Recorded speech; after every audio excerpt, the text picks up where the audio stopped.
시편 8편입니다. 우리에게는 아주 친숙한 그런 시가 시편 8편이죠. 여호와 우리 주여, 주의 이름이 온 땅에 어찌 그리 아름다운지요. 이렇게 이 시는 시작을 합니다. 그리고 동일한 고백으로 맞춰지는 시가 시편 8편입니다. 한마디로 정리한다면 하나님을 찬양하는 시, 그렇게 이해할 수 있을 겁니다. 그리고 시의 내용을 보게 되면 많은 창조의 피조물들이 등장을 하죠. 하나님께서 창조하신 하늘에 달아두신 달과 별, 땅에 가득한 짐승들, 공중의 새, 바다의 어족, 나아가 사람까지. 때문에 사람들은 이러한 내용을 보고 시편 8편을 하나님을 찬송하는 시 가운데 아마 창조시다 이렇게 생각을 합니다. 창조 세계에 나타난 하나님의 영광을 찬양하는 시다 이렇게 이해를 하는 거죠. 그렇게 생각을 합니다. 시인은 하나님께서 창조하신 이 피조 세계를 보고 하나님 당신은 정말 멋진 분입니다 이렇게 고백하고 있다라고 생각을 하는 겁니다. 자, 한번 생각해 보시죠. 굉장히 멋진 모습이죠. 자연의 그 위대함을 보고, 아름다운 자연을 보고 하나님 정말 대단하신 분입니다 라고 찬양하고 있다. 아주 괜찮은 신앙입니다. 아주 멋진 모습이기도 합니다. 근데 시편 8편은 그렇게 해석하시면 안 됩니다. 하나님의 이름을 찬양하는 시도 맞고 많은 창조세계의 피조물이 등장하는 것도 맞습니다. 그런데 시편 8편의 주제는 이 자연 가운데 나타난 하나님의 영광 아닙니다. 저는 아무리 시편 8편을 살펴도 그렇게 해석할 수 없었습니다. 자, 시편 8편의 주인공은 하늘과 땅이 아닙니다. 밤하늘에 빛나는 달과 별도 아닙니다. 짐승과 새와 물고기는 더더욱 아닙니다. 시편 8편의 주인공은 시인 자신입니다. 사람입니다. 이 찬양을 부르고 있는 시인이 이 시의 주인공입니다. 지금 시인은 피조 세계 가운데 주어진 자신의 모습을 바라보고 확인하고 내가 어떤 존재인가 확인하고 하나님을 찬양하고 있습니다. 사람이 어떤 존재인가 이 사실을 확인하고 하나님을 찬양하는 겁니다. 나라는 인생이 얼마나 놀라운 존재인가 확인하고 부르는 찬양이 여호와 우리 주여, 주의 이름이 온 땅에 어찌 그리 아름다운지요, 이 고백입니다. 자, 4절과 5절을 보겠습니다. 4절과 5절. 자, 같이 읽겠습니다. 4절, 5절. 사람이 무엇이기에 주께서 그를 생각하시며 인자가 무엇이기에 주께서 그를 돌보시나이까. 그를 하나님보다 조금 못하게 하시고 영화와 존귀로 관을 씌우셨나이다. 자, 이 구절이 시편 8편의 중심이 되는 구절입니다. 자, 사람에 대한 고백인데, 자, 이 고백 앞과 뒤를 보셔야 합니다. 자, 앞과 뒤를 보면, 자, 하나님의 피조물이 등장하죠. 앞에도 하나님의 피조물 등장하고요, 뒤에도 하나님의 피조물이 등장합니다. 앞에는 하늘과 달과 별이 등장하죠. 뒤를 보게 되면 땅의 짐승과 공중의 새와 바다의 어족, 이것이 등장합니다. 자, 동일하게 하나님께서 만드신 피조물입니다. 하나님의 능력의 손으로 만든 하나님의 피조물입니다. 그런데 역할이 조금 다릅니다. 자, 시인은 하늘과 달과 별을 보면서 어떤 결론을 내리냐면 사람이 무엇이기에, 인자가 무엇이기에, 이런 결론을 내립니다. 거대한 하늘을 보고 밤하늘의 수많은 별들을 보고 그리고 달을 보고 있으면 뭔가 인간이 너무 작습니다. 초라함을 느끼게 되죠. 정말 별것 없는 존재가 인간입니다. 높은 산에 올라가서 산 아래 세계를 보면 참 보잘것없는 것이 인생입니다. 작은 먼지와 같습니다. 자, 이런 인생이 6절부터 보게 되면 그 위치가 바뀝니다. 자, 6절 한번 볼까요? 6절 같이 읽습니다. 주의 손으로 만드신 것을 다스리게 하시고 만물을 그의 발 아래 두셨으니, 주의 손으로 만든 것을 다스리게 하십니다. 그리고 만물을 그의 발 아래, 사람의 발 아래 두십니다. 인생이 하나님께서 만드신 것을 다스립니다. 하나님께서 사람 발 아래 두셔서 그것을 다스리게 합니다.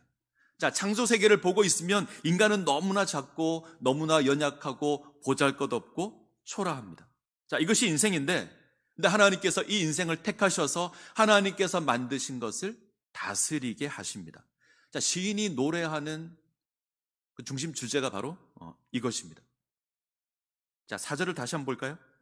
사람이 무엇이기에 주께서 그를 생각하시며 인자가 무엇이기에 주께서 그를 돌보시나이까 사람을 나타내는 표현이 두 가지가 등장을 하죠. 첫 번째는 사람, 두 번째는 인자, 두 가지가 등장합니다. 사람은 깨어지기 쉬운 존재 혹은 죽을 수밖에 없는 존재, 그런 의미입니다.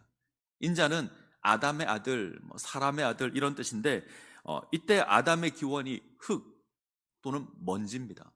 연결해서 이해하면 흙의 아들, 먼지의 아들 이 정도가 될 겁니다. 두 가지를 연결시켜서 이해하면 흙으로 지어진 존재여서 다시 흙으로 돌아갈 수밖에 없는 존재, 깨어지기 쉬운 존재가 사람입니다. 죽을 수밖에 없는 연약한 것이 인생입니다. 지금 시인이 고백하는 것도 이것이죠. 시인은 지금 이렇게 고백합니다. 하나님, 깨어질 수밖에 없는 인생인데, 죽을 수밖에 없는 인생인데 왜 하나님께서 그를 생각하셨습니까? 흙으로 지어진 인생이 무슨 가치가 있어서 하나님 그를 돌보셨습니까? 아무리 생각해도 볼품 없습니다. 고귀함이 없습니다. 고작해야 죽을 수밖에 없는 존재입니다. 고상한 것도 없고 귀한 것도 없고 그런 존재인데 하나님께서 이 존재를 특별하게 취급하십니다. 5절입니다. 그를 하나님보다 조금 못하게 하시고 영화와 존귀로 관을 씌우셨나이다. 하나님께서 인생을 하나님보다 조금 못하게 하십니다. 영화와 존귀로 관을 씌우셨습니다. 영화와 존귀로 관을 쓴 하나님보다 조금 못한 존재, 느낌이 좀 다르죠. 바로 앞에서는 어떻게 존재했죠? 깨어지기 쉬운 존재, 흙의 아들, 먼지의 아들, 죽을 수밖에 없는 보잘것없는 존재. 그런데 지금은 어떻게 표현하죠? 영화와 존귀로 관을 씌운 하나님보다 조금 못한 존재. 양쪽이 수준이 다릅니다. 흙의 아들과는 비교할 수 없는 그런 수준입니다. 창세기의 표현을 조금 빌리면 하나님의 형상입니다. 이 놀라움으로 부르는 찬양이 시편 8편입니다. 인생에 두 가지 모습이 있습니다. 하나는 깨어지기 쉽고 죽을 수밖에 없는 인생의 모습입니다. 근데 또 다른 하나는 하나님보다 조금 못한, 만물을 다스리는 아주 고귀한 존재입니다. 이 놀라운 비밀이 인생에게 있습니다. 사람의 창조에 관한 내용이 창세기 1장 후반부에 등장하죠. 그리고 창세기 2장에도 나옵니다. 똑같은 사람을 창조하는 내용인데 많이 다릅니다. 제가 그런 표현을 좀 써요. 창세기 1장에 나와 있는 사람의 창조는 100만 원짜리라면 창세기 2장에 나와 있는 사람의 창조는 한 1000원짜리밖에 안 된다, 이런 표현을 씁니다. 창세기 1장을 보시면 사람은 아주 멋지게 나옵니다. 사람은 하나님의 형상이라는 놀라운 간판을 가지고 있습니다. 그리고 피조 세계를 다스리는 명령을 받습니다. 그런데 2장에 오면 그 사람의 모습이 전혀 다릅니다. 하나님은 흙으로 사람을 만들고 있습니다. 사람은 흙으로 돌아갈 수밖에 없는 그런 존재입니다. 수준의 차이가 있죠. 창세기 1장에서는 너는 하나님의 형상이다 선포했습니다. 근데 창세기 2장에서는 너는 흙이다, 너는 먼지다, 이렇게 선언하고 있습니다. 한쪽은 아주 고상한데 한쪽은 아주 초라합니다. 수준이 다르죠. 지금 시인이 고백하는 사람이 무엇이 간대라는 고백은 바로 이 부분입니다. 하나님께서 지으신 하늘을 보고 달과 별을 보면 사람이라는 존재가 너무나 초라합니다. 보잘것 없습니다. 고작해야 흙이고 고작해야 먼지입니다. 가끔 사람이 연애를 하면 정신을 잃죠. 자기 옆에 있는 사람이 세상에서 제일 예쁘고 세상에서 제일 잘생긴 줄 압니다. 그리고 호풍도 세집니다. 옆에 앉혀놓고 노래도 불러요. 저 별은 나의 별, 저 별은 너의 별, 반짝반짝 작은 별. 이 노래를 듣고 있으면 아마 이 노래를 듣고 있는 별 입장에서는 기가 막힐 거예요. 실제로 별 앞에 서면 사람은 정말 보잘것없는 존재인데, 흔적조차 없을 텐데 아마 대수롭지도 않을 겁니다. 그런데 이 대수롭지 않은 존재가 대수롭게 됩니다. 하나님의 형상이고 하나님보다 조금 못한 존재가 됩니다. 보잘것없는 존재인데 아주 고귀한 존재로 바뀌게 됩니다. 먼지 수준이 아닙니다. 티끌 수준이 아닙니다. 너무나 귀하고 너무나 고귀한 수준입니다. 창세기 1장 28절을 가면 하나님께서 이런 명령을 주시죠. 하나님이 그들에게 복을 주시며 하나님이 그들에게 이르시되 생육하고 번성하여 땅에 충만하라. 땅을 정복하라. 바다의 물고기와 하늘의 새와 땅에 움직이는 모든 생물을 다스리라 하시니라. 하나님께서 당신이 지은 피조 세계를 다스리라고 하십니다. 통치하라고 하십니다. 바다의 물고기와 하늘의 새와 땅에 움직이는 모든 것 다스리라고 하십니다. 자, 다시 시편 8편을 보시면 시인은 하나님께서 사람을 하나님보다 조금 못한 존재로 세우셨다, 영화와 종기로 간을 씌우셨다 고백합니다. 자, 죽을 수밖에 없는 존재인데, 보잘것없는 존재인데, 흙에 불과한 존재인데 하나님이 그런 인생을 하나님 당신보다 조금 못한 존재, 만물의 으뜸으로 세우셨습니다. 그리고 그 인생에게 만물을 다스리는 권세를 주십니다. 우리가 6절에서 확인한 거죠. 주의 손으로 만드신 것을 다스리게 하시고 만물을 그 발 아래 두셨다. 자, 이게 우리의 신분입니다. 죽을 수밖에 없는 존재가 하나님보다 조금 못한 존재가 됩니다. 흙에 불과했던 인생이 하나님의 형상이 됩니다. 자, 시인이 이것을 깨닫습니다. 아무리 보아도 부족한데, 아무리 보아도 볼품이 없는데, 아무리 보아도 가치가 없어 보이는데, 그런 인생을 하나님께서 택하셨고 하나님께서 세우셨고 하나님보다 조금 못한 존재로 만드셨고 만물을 다스리게 하십니다. 그래서 부르는 찬양이 시편 8편입니다.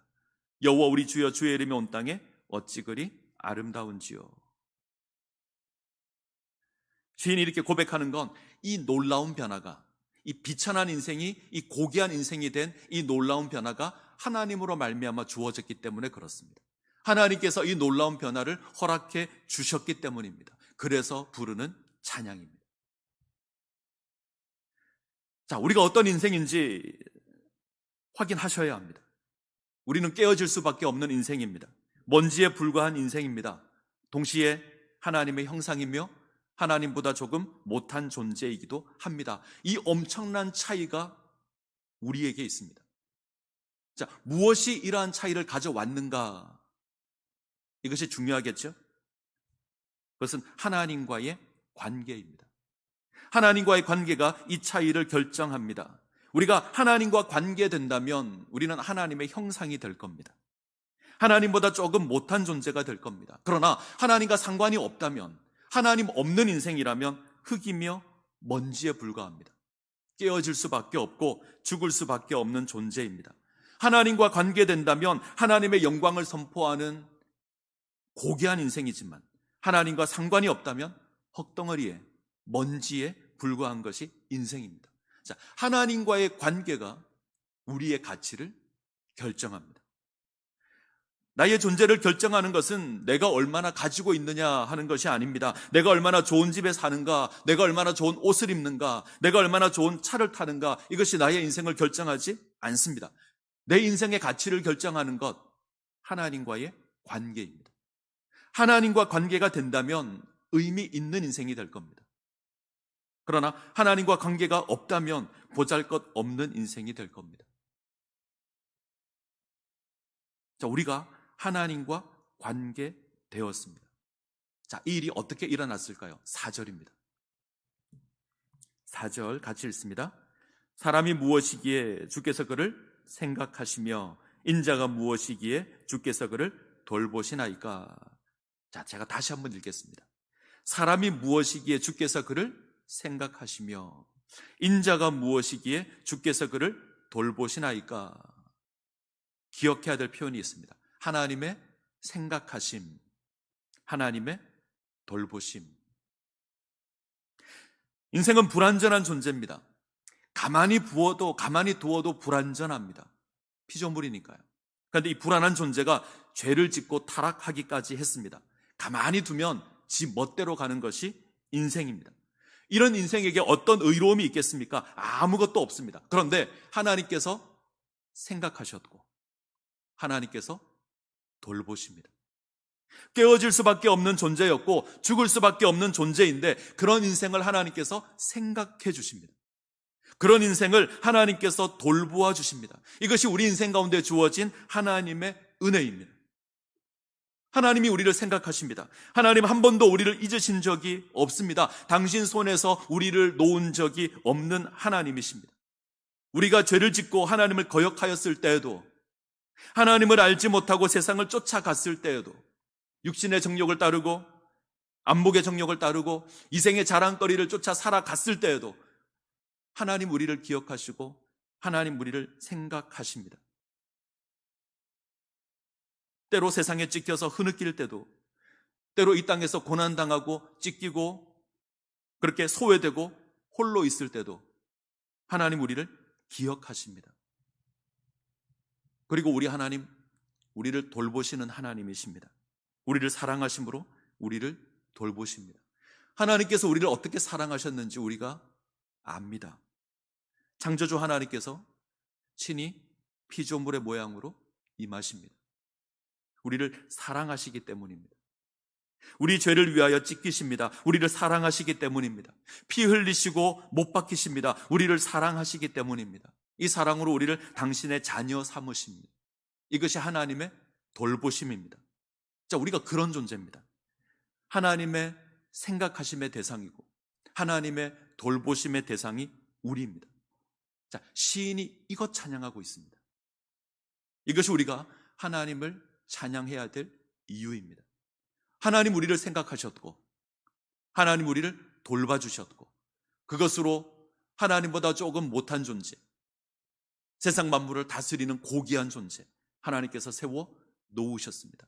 이것이 우리의 신분입니다. 잊지 않으셔야 합니다. 우리는 보잘것없는 존재가 아닙니다. 흙덩어리가 아니고 먼지에 불과한 인생이 아닙니다. 하나님의 생각하심과 하나님의 돌보심으로 말미암아 고귀하게 세워진 인생이 바로 우리들입니다. 그러기에 힘을 내시고 소망을 지니시고 이 땅 가운데 살아 가셔야 합니다. 자, 이제 우리가 살펴야 될 구절이 2절입니다. 자, 2절을 먼저 읽어볼까요? 2절 같이 읽겠습니다. 주의 대적으로 말미암아 어린아이들과 젖먹이의 입으로 권능을 세우시며 이는 원수들과 보복자들을 잠잠하게 하려 하심이니라. 시편 8편에서 이 2절이 조금 불편합니다. 사람들은 2절을 좀 껄끄럽게 생각하거나 아예 없다고 생각하는 것 같습니다. 시편 8편에 이제 곡을 붙인 복음성가가 있죠. 다들 아실 겁니다. 근데 그 복음성가를 보면 이 2절 가사가 없습니다. 2절의 내용이 없어요. 뭔가 좀 불편한 거죠. 잘 어울리지 않는다고 생각합니다. 그런데 2절이 정말 시인이 하고 싶은 고백이 이 2절입니다. 제가 다시 한번 읽겠습니다. 주의 대적으로 말미암아 어린아이들과 젖먹이의 입으로 권능을 세우시며 이는 원수들과 보복자들을 잠잠하게 하려 하심이니라. 자, 이 구절에 두 종류의 사람이 있죠. 하나는 주의 대적입니다.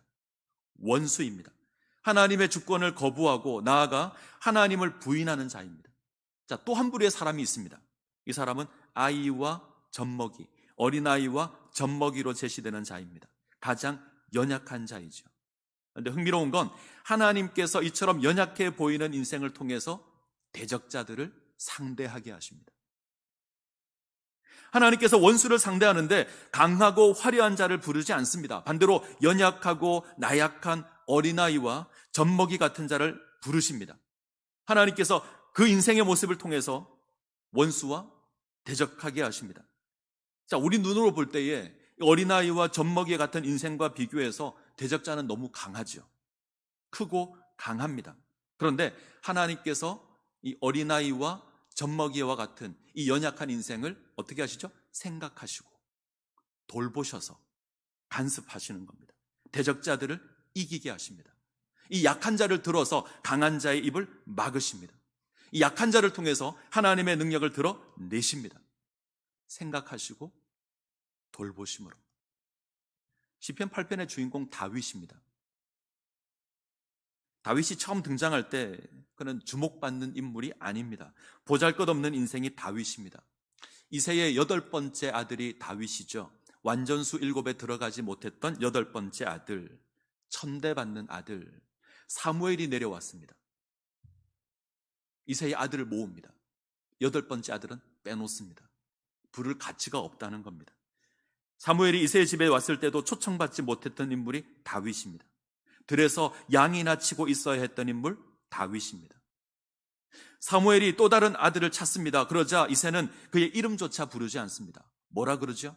지금 우리가 가지고 있는 성경은 막내가 하나 있는데, 예전 번역은요, 말째가 하나 있는데 이름조차 부르지 않습니다. 다윗이 처음 등장할 때 그는 말째로 불렸던 인물입니다. 히브리어로 카톤이라고 합니다. 막내라는 뜻인데 본질적인 뜻은 비천하다, 보잘것없다, 그런 뜻입니다. 이처럼 초라한 다윗의 인생에 하나님께서 개입하십니다. 다윗을 생각하시고 다윗을 돌보시고 그것으로 다윗을 세워 가십니다. 어린아이와 젖먹이 같은 인생인데 하나님께서 그 다윗을 생각하시고 그를 돌보심으로 원수와 보수자들을 이기게 하시고 그를 이스라엘의 위대한 왕으로 세워 가십니다. 이것이 하나님의 역사입니다. 지금 다윗이 하고 싶은 가장 중요한 얘기가 여기 있습니다.